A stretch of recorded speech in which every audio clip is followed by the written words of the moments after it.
자, 이제는 그 인공지능 기술의 그 역사에 대해서 이제 좀 더 살펴볼 건데요. 인공지능이라는 그 학문과 기술이 어떻게 발전해 하는지 이제 좀 살펴보고, 또 기술의 현 주소, 그리고 앞으로 어떻게 발전해 나갈 건지 그 전망들을 이제 좀 살펴보려고 합니다. 인공지능의 그 역사를 이제 뭐 일목요연하게 그 정의하는 거는 좀 어렵긴 하지만, 이제 큰 틀에서 그 탄생기하고 황금기하고 그 첫 번째 암흑기, 그리고 재도약기, 그리고 두 번째 암흑기, 또 정체기, 그리고 이제 세 번째 황금기, 이렇게 7개의 기관으로 이제 나누어서 설명을 할 수가 있습니다. 인공지능 분야의 그 연구로 이제 처음 인정받은 그 연구는 이제 1943년에 그 웨런 머클렉하고 워터피치에 의해서 발표된 그 뇌의 뉴런 모델, 이런 논문이 있었습니다.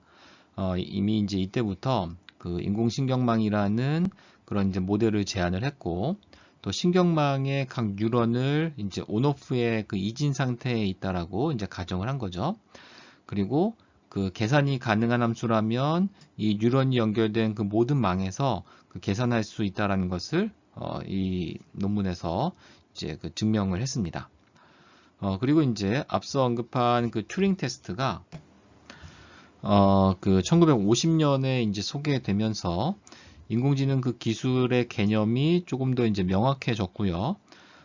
특히 이제 이 1956년, 이게 좀 의미 있는 그 연도인데, 그 다트머스 대학이라는 곳에서 이제 컨퍼런스가 열렸는데, 당대에 이제 아주 유명한 학자였던 그존 메카시하고 마빈 민스키, 그 다음에 클로드 쉐넌, 그 쉐넌도 여러분 이제 많이 들어봤을 텐데요. 그리고 네이선 로체스터를 비롯해서 그 이제 아서 세뮤얼, 앨런 뉴얼, 뭐 이렇게 당시에 이제 인공지능 분야에서 아주 내노라 하는 그런 연구자들이 이제 대거 참가한 그런 컨퍼런스였는데요.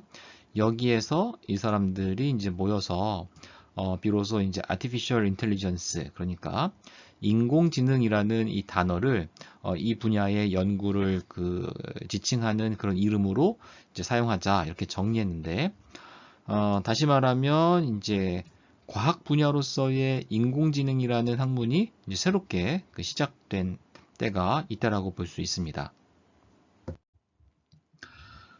이 다트머스 컨퍼런스 이후에 그 AI라는 어떤 새로운 분야가 그 사람들의 엄청난 기대를 받으면서 이제 막 황금기를 맞이하게 되는데요. 그 연구자들이 뭐 게임이나 또 수학 증명과 같은 그런 어떤 목표를 달성하기 위해서 이제 아주 한 발씩 한 발씩 나아가는 어떤 탐색 추리 기법, 뭐 이런 거나, 또는 자연어 처리를 위한 여러 가지 이론들, 그리고 또 이제 그 MIT 그 AI 연구소에서 그 마빈 민스키하고 그 페퍼트하고 그 이제 어떤 연구를 수행했는데, 그게 이제 뭐 마이크로웨일드 그 연구라는 거였는데요. 이게 일종의 이제 성공 그 사례였습니다. 그리고 이런 마이크로월드 같은 연구들이 성공을 하면서 여기에 발맞춰서 이제 여러 정부 기관들에서 이제 과감한 어떤 그 연구 지원들이 이제 이루어진 거죠. 뭔가 가능성이 보이니까 빨리 기술 개발해야겠다. 그래서 막 투자가 막 일어났습니다. 그래서 뭐 어느 정도 일정적인 성과도 있었고, 어떤 연구 지원금들도 많이 생기고, 이러니까 이 시기에 어떤 그 연구자들이 컴퓨터 프로그램에 대한 아주 큰 기대도 있었고, 또 이제 아주 자신감도 넘쳐 있었죠. 어떻게 보면 지금이랑 약간 조금 분위기가 좀 비슷한 좀 경향도 있었는데, 이제 당시에 그 연구자들이 이제 얘기했던 그 내용들을 좀 살펴보면, 뭐라 그랬냐면, 여기 있는 것처럼 뭐 10년 안에 뭐 평균 정도의 인간 지능을 가진 기계를 만들 것 같다. 10년? 지금 이제 이게 1958년도 얘기했댔는데, 그건 1968년도잖아요. 지금 이제 2020년이 훌쩍 넘었는데, 아직도 이제 택도 없는데, 58년도에 이런 얘기를 했었대요. 그리고 또는 이제 뭐 그 다른 얘기들도 보면 아주 뭐 지나치다 싶을 정도로 이제 낙관적인 그런 분위기를 이제 우리가 볼 수 있는데요. 뭐 58년도에 그 사이먼하고 뉴얼이 그 10년 내에 디지털 컴퓨터가 뭐 체스 세계 챔피언을 이길 것 같다 이렇게 예상했는데, 실제 세계 챔피언을 이긴 그 IBM 인공지능이 뭐였냐면 그 딥블루라는 인공지능이었는데, 이게 언제 그 나왔었냐면 거의 40년 지난 1996년이었죠. 어쨌든 이렇게 그 50년대에서부터 이제 70년대 초반까지는 아주 기대가 부풀어 있던 그런 인공지능의 황금기라고 볼 수 있고요. 그런데 이제 1960년대 이제 후반이 되면서 이 인공지능 초반의 어떤 일정 수준의 그 성과하고 또 그에 따른 엄청난 기대하고 다르게 현실적인 어려움을 이제 직면하게 되는데, 아주 자신감이 넘쳤던 이 초기 연구자들이 사람처럼 어떤 광범위하고 범용적인 문제들을 다룰 수 있는 그런 그 범용성 방법론들을 이제 시도를 했었어요. 왜냐하면 아주 자신감이 넘쳐 있었으니까. 그런데 그러기 위해서는 일단 엄청난 양의 그 컴퓨팅 파워가 필요하고, 또 아주 대용량 그 메모리가 뒷받침되어야 되는데, 당시의 컴퓨터 하드웨어의 그 수준이 여기에는 아주 한참 못 미쳤죠. 우리가 앞서 얘기한 것처럼 그 PC가 보급된 거 자체도 벌써 이제 80년대 한참 지나서이잖아요. 그러니까 이제 이 초창기 60년대만 해도 이 하드웨어의 이 수준이 너무 낮았기 때문에, 그다음에 알고리즘도 아직 무르익지 않았을 뿐더러 설령 알고리즘이 있다 하더라도 이것들을 이제 구현할 만한 그런 하드웨어가 이제 개발이 안 됐던 거죠. 그래서 결국 이제 기대했던 거하고 다르게 실제 구현된 그 알고리즘들은 기껏해야 뭐 아주 그 수준 낮은 그 게임이나 또는 뭐 그 뭐죠, 장난감 수준에 이제 머물렀던 거죠.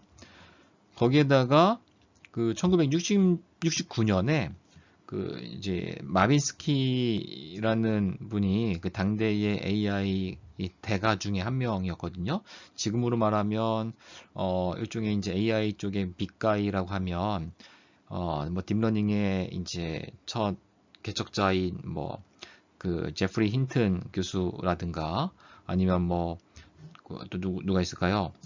뭐 앤드루 융이라든가, 또는 뭐 페이페이리라든가, 이제 당대의 어떤 그 대가 중에 한 명이었던 그 마빈 민스키라는 분이 있었는데, 이분이 이제 69년에 그 인공신경망의 기초가 되는 그 단순 퍼셉트론 이론이 있는데, 이 단순 퍼셉트론 이론의 그 한계를, 이게 이제 한계가 있다, 이거를 수학적으로 증명을 해버렸어요. 그래서 그러니까 단순 퍼셉트론, 그러니까 단층 퍼셉트론인데, 이거 가지고서는 어떤 그 수학적으로 어떤 수준 이상은 할 수 없다라는 거를 증명을 해버리고 나니까, 신경망 연구에 대해 수학적으로 증명을 해버리니까 이제 거의 게임이 끝난 거죠. 그래서 신경망 연구에 대한 기대가 순식간에 확 식어버린 거고, 거기에다가 이제 설상가상으로 그 연구 성과가 잘 안 나오니까 미국이나 이런 영국에서 정부 차원에서 지원하던 그런 펀딩들이 다 중단이 되면서 첫 번째 그 암흑기를 이제 맞이하게 됩니다. 초기에는 뭐 투자도 많았고 또 기대도 이제 컸기 때문에 또 그만큼 이제 실망도 컸겠죠. 그래서 당시에 이제 연구자들이 윤리적으로도 이제 많은 비난을 받는데요. 야, 니네 그동안 이렇게 많은 정부 지원금을 받고서 돈은 그렇게 많이 받아놓고서 성과가 이것밖에 안 돼? 라고 마치 이제 먹튀인 것처럼 그렇게 이제 지탄도 받게 됐고, 여러모로 이제 내외적으로 좀 어려움을 겪는 그런 암흑기가 이제 시작이 됩니다. 그러던 중에 이제 연구자들이 여기서 이제 그냥 포기한 게 아니라 이제 연구의 방향을 이제 좀 선회를 했는데요. 1970년대부터 이제 그 사람 수준의 범용성 인공지능을 만드는 거는 보니까 우리가 너무 만만하게 봤구나. 이거는 많이 힘들구나. 라는 것들을 이제 조금 인정을 하면서 범용성 문제를 푸는 것보다는 일단은 인공지능이 풀 수 있는 분야를 조금 좀 제한을 해보자. 그래서 문제의 범위를 이제 특정 분야로 제한을 하고, 그 해당 분야의 전문 지식, 그러니까 도메인이 딱 그 제한이 되어 있으니까 그 분야는 좁고 깊게 아는 사람들을 우리가 전문가라 그러잖아요. 그래서 이 전문 지식들을 이제 충분히 활용을 해서 어떤 추론의 그 과정을 거쳐서 결론을 이끌어내는 우리가 앞서 얘기했던 그런 지식 기반 어프로치 쪽에 사람들이 이제 관심을 갖게 되는데, 그때 이제 발명된 게 엑스퍼트 시스템, 전문가 시스템이라고 하는 그 프로그램을 개발을 했고, 이 인공지능의 그 엑스퍼트 시스템의 성과가 이제 나타나기 시작을 했습니다. 예를 들어서 전문 분야 중에서 이제 토양의 분자 구조 결정, 일종의 이건 이제 과학의 한 아주 스페시픽한 그 전문 영역이죠. 토양의 분자 구조 결정을 하는 문제라든가, 아니면 또 의학에서 혈액 질환을 이제 진단하는 그런 전문 영역에서 이 전문가 시스템을 적용을 해봤더니 예상했던 것보다 상당히 우수한 어떤 그런 성능을 이제 보여줬고, 그래서 급기야는 이제 AI 기술이 이제 상업적으로 성공하는 그런 모델도 이제 나타났어요. 그리고 80년대에는 그 엑스콘이라는 그 전문가 시스템을 비롯해서 전 세계의 이 회사들이 그 전문가 시스템을 활용하기 위해서 아주 열을 올렸는데, 전문가 시스템의 이 특징이라고 한다면, 그 시스템의 이름에서처럼 인간 전문가의 지식을 잘 저장을 하고, 그 지식들을 이제 추론 기법을 이제 지식이 있고, 이 지식을 추론에 의해서 그 결론을 도출하는 건데, 이거를 하려면 지식을 어떻게 다룰 것인가 하는 그 지식 엔지니어링, knowledge 엔지니어링도 많이 발전을 하게 됐고, 또 요 당시에 또 같이 동반되어서 컴퓨터 기술하고 또 신경과학이 발달하면서 그 인공신경망에 대한 개념은 그 초창기부터 제한이 되었지만, 이것들을 이제 뭔가 좀 구현을 해볼 수 있겠다, 컴퓨터 기술을 가지고서, 그런 기대감과 함께 다시 한번 인공신경망에 대한 관심도 이제 생겨나게 됐습니다.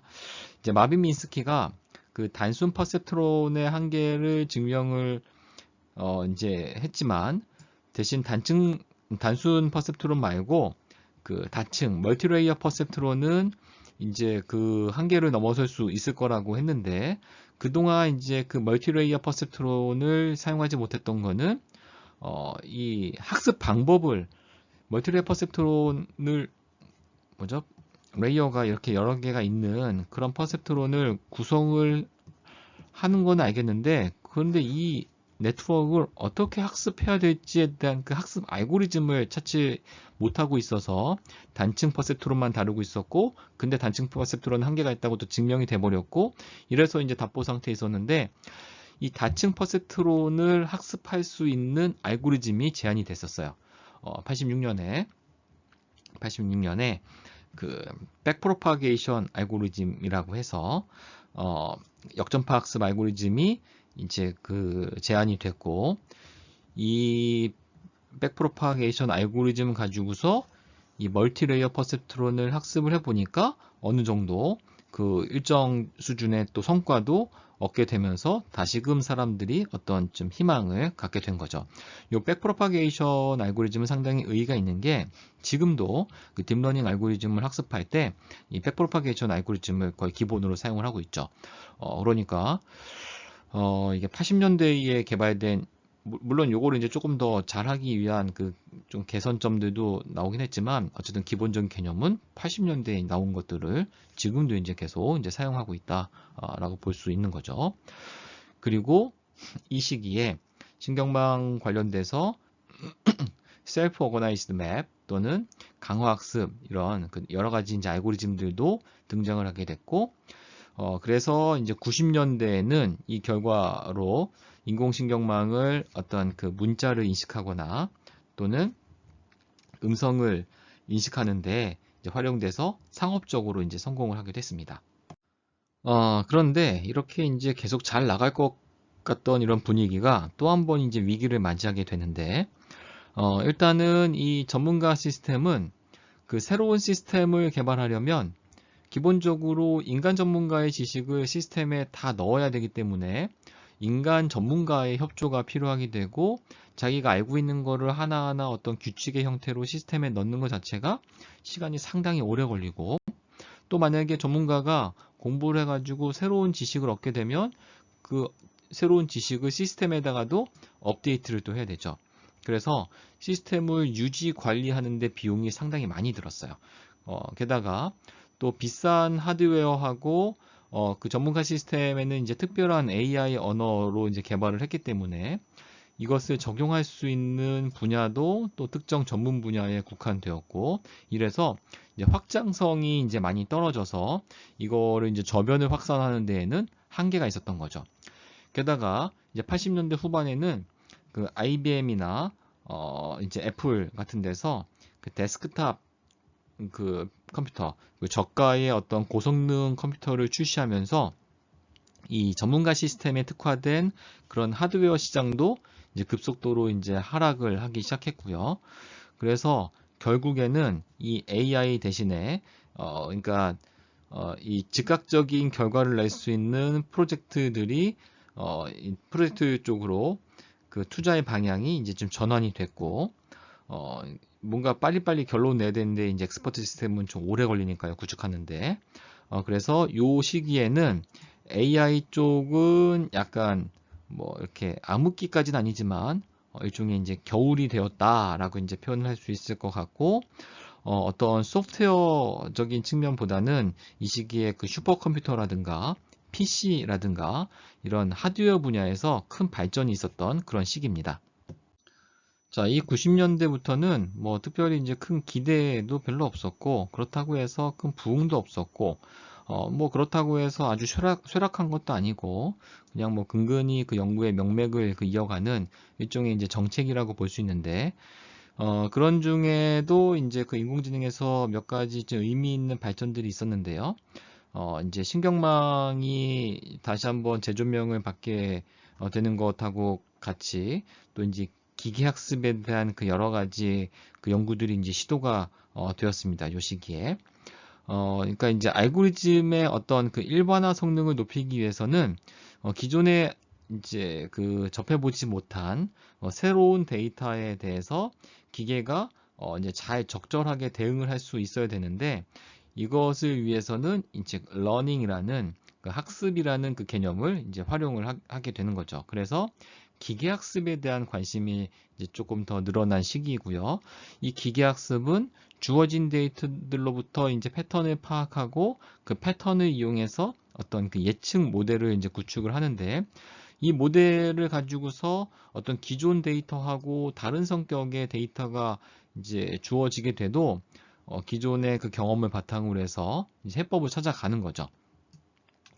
앞서 얘기한 것처럼 이제 인공신경망도 일종의 기계학습 알고리즘이지만, 이 인공신경망으로 어떤 복잡한 문제를 해결하기 위해서는 층을 여러 개 쌓은 그런 멀티레이어 퍼셉트론, 그러니까 멀티레이어 네트워크가 필요한데, 그 멀티레이어가 한두 개가 아니라 이제 여러 층을 쌓아야지만 이제 좋은 성능을 낼 수가 있는데, 이 당시만 해도 좀 신경망의 규모가 조금이라도 더 커지면 이제 컴퓨테이션이 많이 필요하게 되고, 그리고 또 그것들을 학습할 수 있는 백프로파게이션 알고리즘이 있었지만, 그 알고리즘 하나만으로는 이 규모가 큰 신경망을 학습을 하는 게 어려웠고, 또 설령 어떤 알고리즘이 있다고 해도 연산량이 너무 커서 구현이 불가능했고, 또 이 연산량이 가능하다고 해도 이 대규모 그 신경망을 학습하기 위해서는 데이터가 많이 필요하게 되는데, 그런 많은 데이터, 빅데이터가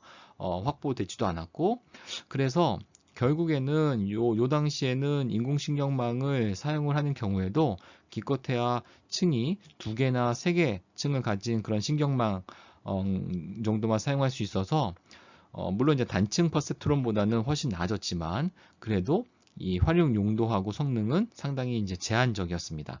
그래서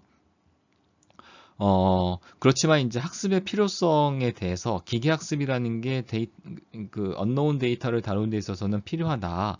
이런 그 학습의 필요성에 대해서는 많은 사람들한테 그게 이제 인정이 됐기 때문에 연구자들이 인공신경망은 우리가 쓸 수가 없지만 다른 머신러닝 알고리즘이 뭐가 있을까? 이런 관심들을 갖게 되었고 그 결과로 이 당시에 이제 나오게 된 방법들이 그 커널 메서드, 커널을 이용하는 방법이라든가 그 서포트 벡터 머신 이런 것들이 또 랜덤 포레스트 이런 다양한 기계학습 알고리즘들이 요 당시에 요 기간에 이제 개발이 되었고 또 데이터로부터 어떤 특징을 추출하는 그런 다양한 방법들도 이 시기에 이제 개발이 되었습니다.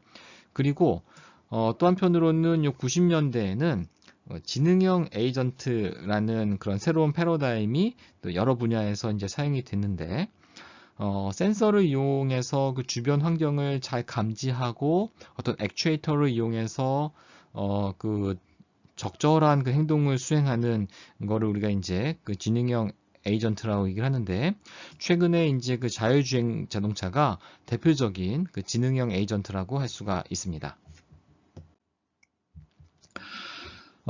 이제 현재의 그 인공지능에 대한 어떤 폭발적인 그 관심은 2010년대부터 이제 시작됐다고 할 수가 있는데, 이제 얼마 안 됐죠. 그래서 기존의 어떤 인공신경망의 한계 때문에 이제 많은 사람들이 이제 다른 기계학습 방법으로 눈을 돌리고 있었을 때, 캐나다에서 이제 기업들은 여기에 관심을 별로 안 가졌고, 그 가능성이 확인이 안 됐으니까 투자하기가 좀 주저되는 거죠. 그런데 이 캐나다 정부에서는 뭔가 이제 가능성이 좀 있을 것 같아서 꾸준하게 좀 지원을 했습니다. 그 지원을 받아서 그 연구를 수행한 사람이 누구였냐면 그 토론토 대학의 그 제프리 힌튼 교수님이었는데, 이분이 이제 신경망을 꾸준히 연구를 한 결과를 그 알렉스넷이라는 어떤 CNN 기반의 딥러닝 네트워크로 이제 공개를 했는데, 이 알렉스넷은 그 힌튼 교수님 연구실의 그 대학원생 이름이라고 해요. 그 알렉스가. 그래서 이 알렉스넷이라는 게 영상인식 연구자들이, 영상을 다루는 그 연구자들이 그 매년 그 구글에서 만든 그 이미지넷이라는 그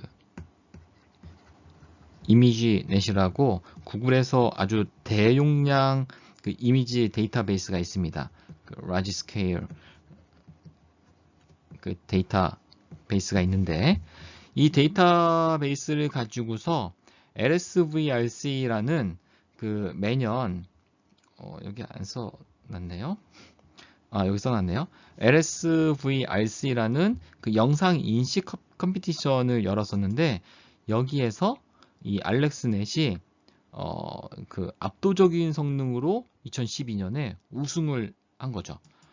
그래서 이제 드디어 그 인공신경망이 층을 깊이 하면 뭔가가 잘 될 거야 라는 그런 막연함 속에서, 막연함이 있었지만 이게 이 층이 깊은 신경망을 과연 구현할 수 있을까 싶었던 그런 딥러닝 모델이 어떤 그 성공 사례가 2012년에 이제 딱 나타나게 된 거죠. 그리고 워낙 그 우승을 했을 때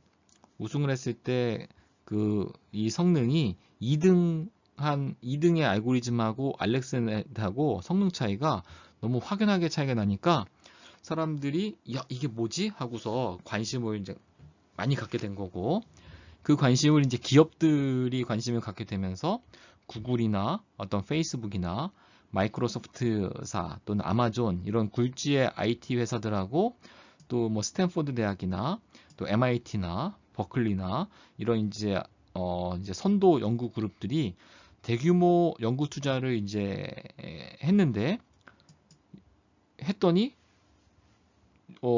기대했던 것처럼 좋은 성과들이 계속 나오는 거죠.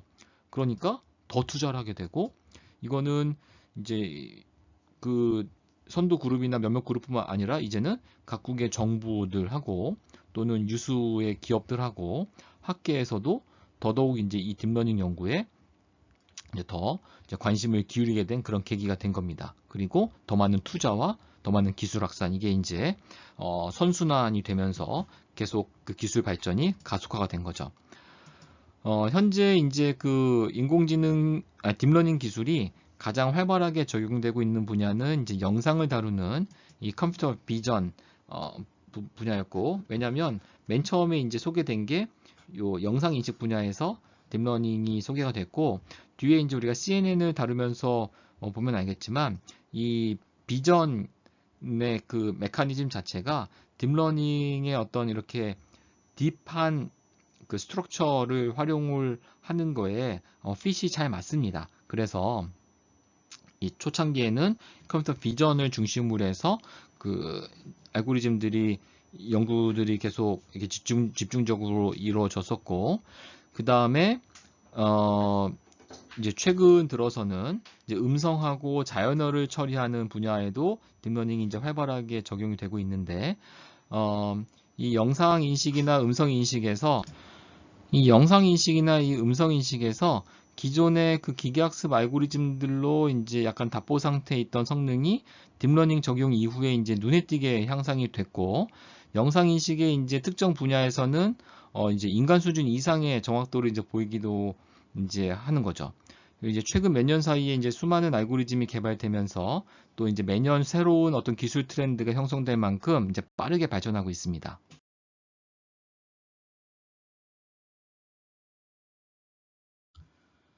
자, 이 딥러닝에 관련돼서 이제 조금 더 얘기를 해보면, 특히 이 딥러닝이 대중들에게 어떤 임팩트를 줬던 거는, 지난번에 얘기한 것처럼 2016년에 이제 딥마인드사에서 개발한 그 알파고가 그 이세돌 구단을 이제 바둑에서 이기면서 대중들한테 상당히 임팩트를 줬는데요.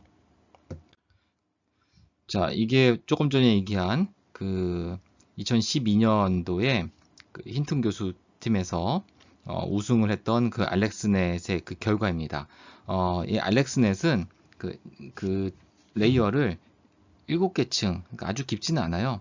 그래서 이제 7층 구조로 만든 그 딥러닝 네트워크였고, 1000개, 이 이미지넷 안에 그 1000종류의 어떤 물체에 대한 그 영상들이 1200만 개가 들어있는 그 데이터베이스가 이미지넷이라는 데이터베이스인데, 여기에 대한 그 입력 이미지에 대해서 그 1000개의 종류를 분류를 해봤는데, 알렉스넷이 이제 오차가 오차가 16%, 그러니까 정확도가 84%가 정도가 나온 거예요. 그러니까 1000개에 대해서 1000개를 쭉 구분하는데 16% 정도였던 게, 그 당시에 2등 팀이 26%였으니까 거의 10%, 그러니까 매년 했다 그랬잖아요. 매년 새로운 알고리즘이 나와봤자 기껏해야 1, 2% 정도 향상되는 걸로 갔었는데, 갑자기 뭐 이 딥러닝이라는 게 나오면서 10% 이상 갑자기 향상이 되니까 사람들이 깜짝 놀랄 수밖에 없는 거죠. 이게 꽤 뭐 보기에 따라서는 꽤 큰 거라고 볼 수 있지만 이거 상당히 어려워요. 그리고 지금은 이게 이제 거의 그 5% 이하로 떨어지면서 보통 사람이 이 데이터베이스에 대해서 판별을 해도 100%가 안 나옵니다. 지금은 이제 사람이 구분하는 것보다 더 정확하게 구분을 하고 있는데, 가령 요거를 보면 이게 이제 실제 그 당시에 그 알렉스넷이 틀렸던 그 오답의 그 이그젬플인데, 각각의 이미지넷에는 요 이미지는 그 레오파드야, 그 다음에 요 이미지는 컨테이너쉽이야, 이렇게 정답이 있는데, 이 네트워크가 이 이미지를 봤을 때 이게 뭔지를 맞히는 거거든요. 그런데 알렉스넷이 이 영상을 다 보고서 이거는 레오파드일 가능성이 가장 높고, 만약에 레오파드가 아니라면 제규어일 거야, 제규어가 아니라면 치타고, 치타도 아니라면 이거는 뭐 이게 뭐죠? 뭐 스누 레오파드인가요? 뭐 이런 종류가 있나 봐요. 이런 순서대로 그 탑 랭크 5개를 이제 그 제안을 하는데, 그 중에서 탑 1에 해당되는 게 정답이랑 맞으면 맞았다라고 이제 카운팅을 하는 거였거든요.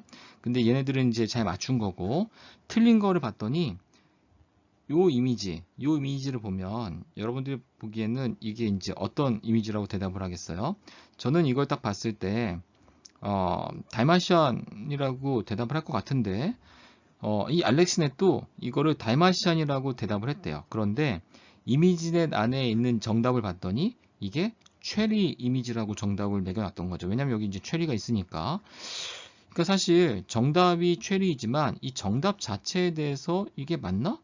약간 논란의 여지가 있죠. 알렉스넷이 말한 달마시안이 과연 틀렸다고 말할 수 있는 것인가? 라고 했을 때, 딱히 요 오차를 카운팅 하는 데에는 이거를 틀린 거라고 카운팅이 됐지만, 실질적 의미적으로는 이게 과연 틀렸다고 말할 수 있을까 싶은 거예요.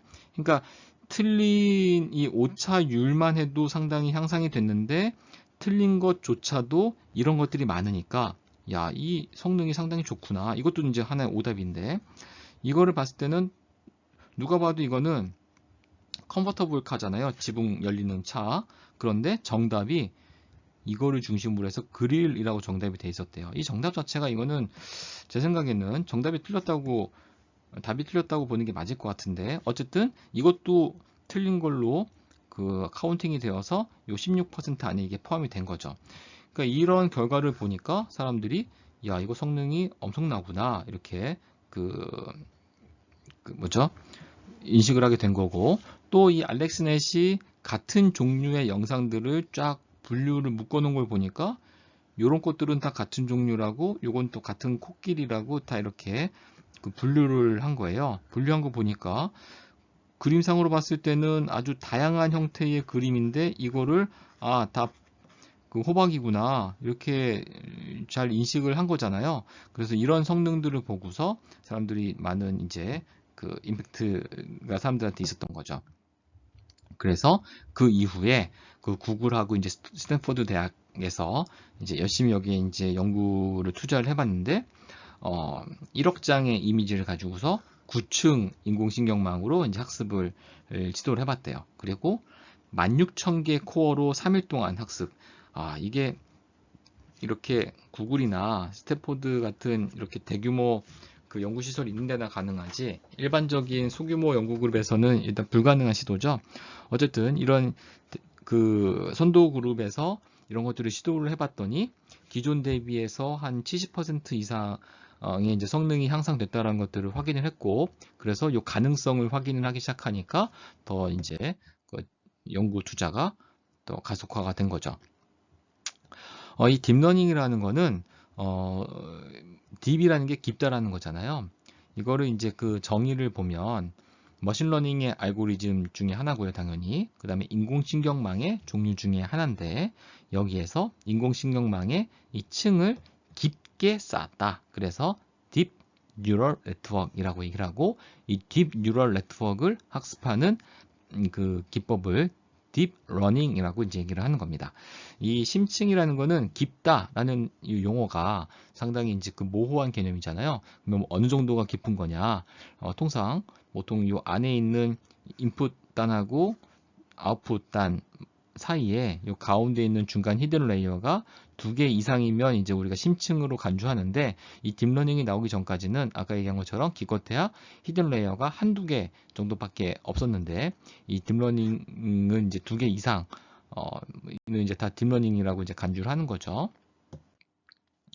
그리고 요거를 이제 조금 더 포멀하게 정의를 해보면 머신러닝 알고리즘 중에서 선형 또는 비선형 트랜스폼 함수로 구성된 프로세싱 레이어를 여러 층을 갖고 있는 딥 그래프 모델을 우리가 이제 딥 그래프 모델을 사용해서 어떤 고차원적인 추상화를 목적으로 하는 것들의 집합을 우리가 이제 딥러닝이라고 얘기할 수가 있다.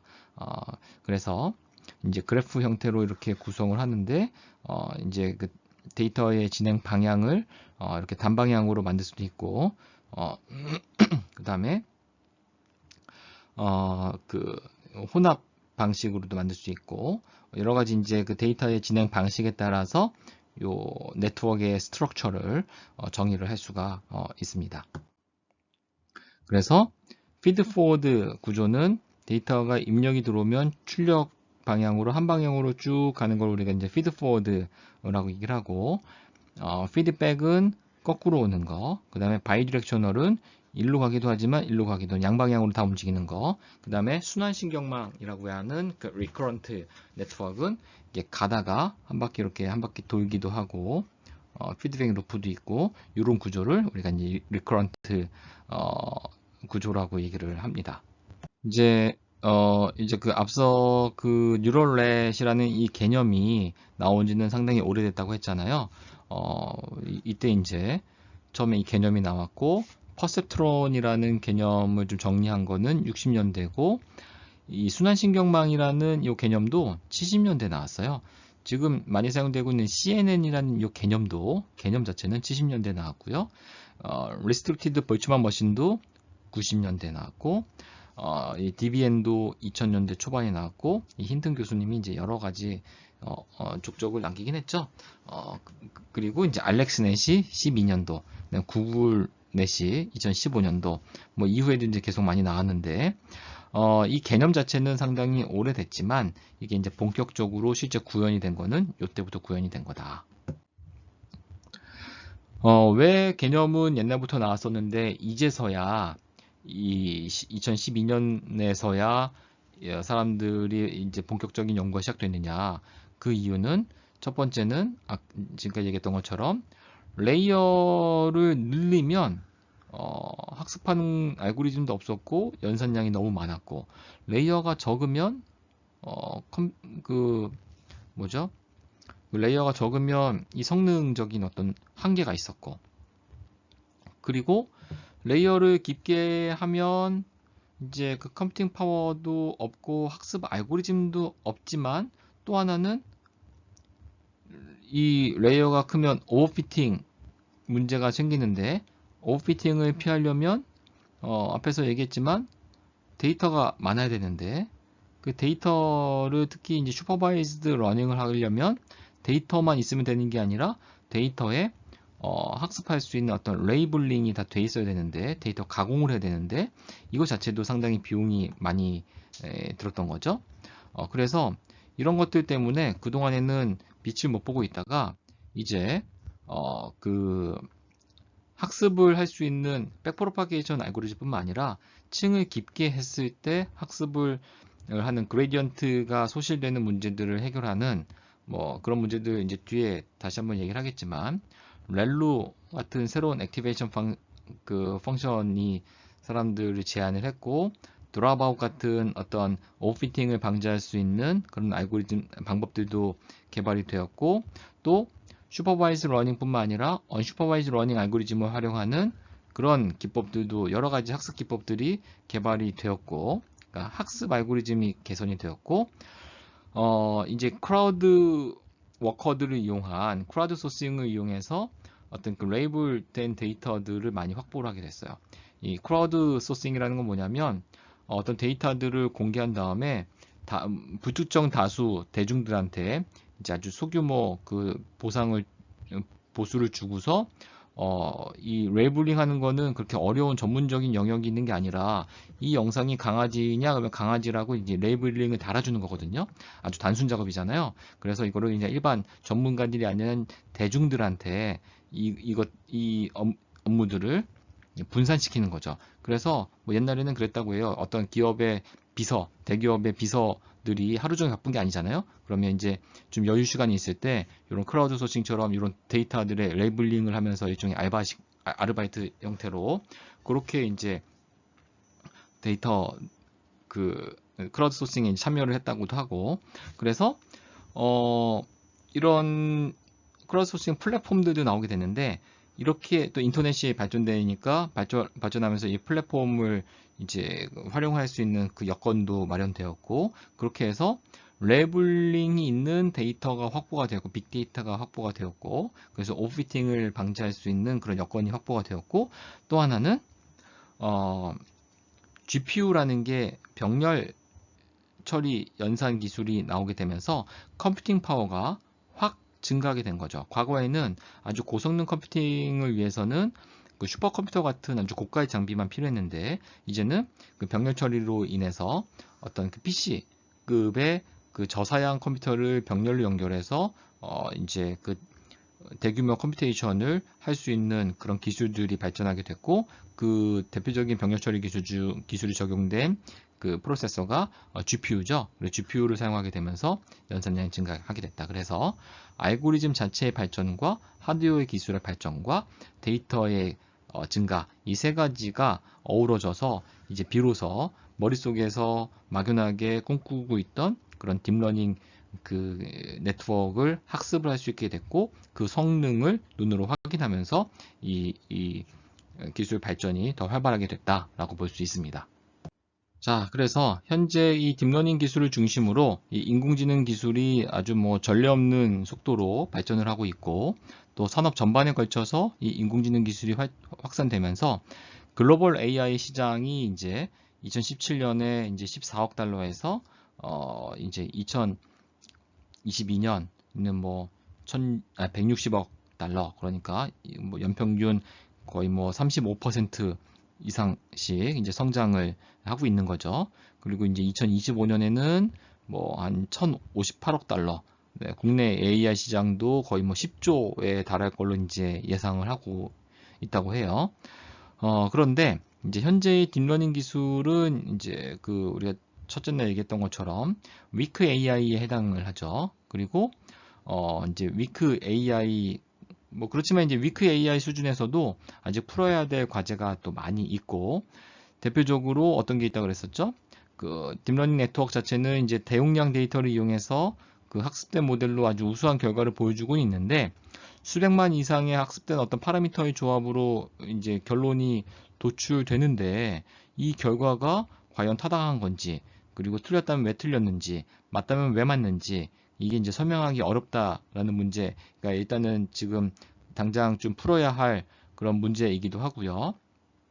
이거 자체가 이제 딥러닝 네트워크의 그 응용의 폭을 되게 제한을 하거든요. 예를 들어서 딥러닝 기술을 이용해서 이제 특정 질병에 대해서 진단을 내렸는데 정확도가 이제 90%라고 해봅시다. 그렇다고 하더라도 10%의 에러는 존재하는 거잖아요. 그리고 이 10% 에러가 경우에 따라서는 이제 치명적인 결과를 불러올 수도 있는데, 이 10%가 왜 나왔는지도 모르는 상태에서 이제 90%의 확률 자체에만 내 목숨을 거기다가 걸기에는 불안한 거죠. 또는 이제 뭐 이해관계가 되게 첨예한 어떤 그런 법률 분쟁에다가 적용을 했을 때에도 결론이 왜 나왔는지에 대한 설명이 없다면 양쪽 모두 이제 그냥 덮어두고서 네트워크가 이렇게 결과를 냈으니까 승복해 라고 하면 승복하기 어렵겠죠. 왜 이런 결과가 나왔는지 그 설명이 돼야 될 거잖아요. 그래서 최근에는 이 설명 가능한 이 인공지능 기술, 그러니까 네트워크의 결과를 추론하고 설명할 수 있는 방법들을 이제 연구하고 있다고 했고요. 또 전문가 시스템에서도 그 유용성이 확인되었던 어떤 그런 지식이 있으면 그 지식을 어떻게 이제 잘 활용을 할 것인가. 그리고 또 학습을 이제 같이 함께 사용해서 지식의 증강, 그리고 네트워크의 신뢰도, 이거를 같이 향상시키는 뉴로 심볼릭 AI 같은 연구가 시도되고 있다고 얘기를 했습니다. 그리고 이제 오프라인 시간에 얘기했지만 인공지능 기술 발전 속도가 이제 너무 빠르다 보니까 인문이나 정치, 사회 전반에 이 기술을 적용하고 어떤 그 사회 혼란을 줄이기 위해서 이제 새로운 제도하고 법이나 윤리 체계의 정립이 필요하다고 했는데요. 그래서 과연 이제 그 21세기에 그 인공지능의 황금기가 지금 현재는 황금기라고 다시 볼 수 있는데, 이게 이제 계속 유지될 수 있을까? 뭐 여러 가지 전망이 있는데 당분간은 이 추세는 유지될 것 같다 라는 거죠.